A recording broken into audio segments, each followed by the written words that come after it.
So today on Math Comp Mondays we have this problem and it says how many triangles do you see in the diagram here? So I'm going to give you a moment to think while the intro is rolling. So let's go ahead and get right into the video.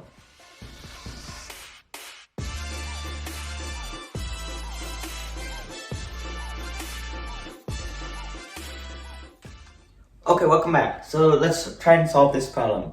So what we want to do first is we just want to count as many as we can find. So the first thing we're going to do is just count. So we have this triangle, we have this triangle, and we also have this triangle. So those are 3 in total so far. And now we also have this triangle. We have this triangle, and we also have this triangle. And finally we have this triangle, and this long triangle. So those are all the single triangles with one side length. And if you thought that's all, well, you're wrong. So there's actually much more that we can do. And now let's look at the triangles with a side length of 2. So we have this triangle, and this triangle.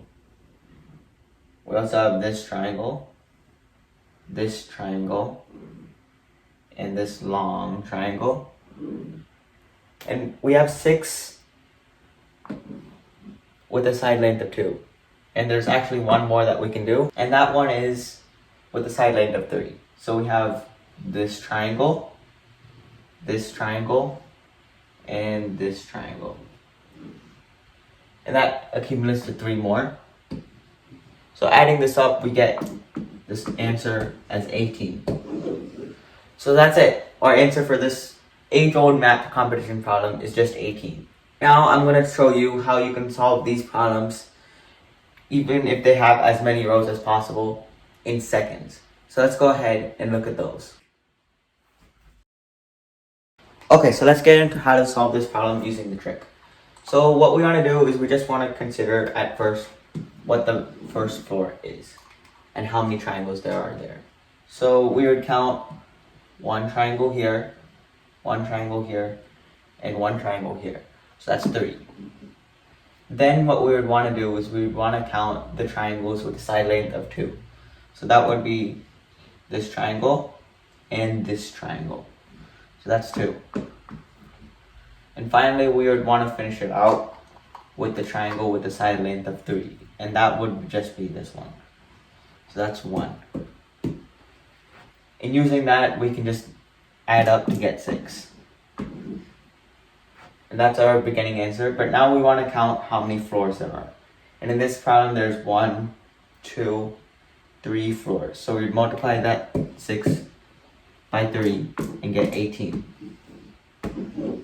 And that's our final answer. Using this trick, you can use it for how many ever floors you have or how many ever combinations you have here. So let's say there were 4 here, 4 triangles, and what we want to do is we want to count each of those cases individually and eventually get an answer. So that's all I had for today's video. Thank you for watching. Please be sure to share this video with your friends and surprise them with this magnificent trick. I'll be seeing you next Friday on my next arithmetic series video. So please be sure to subscribe and like these videos until then. And I'll see you then. Bye!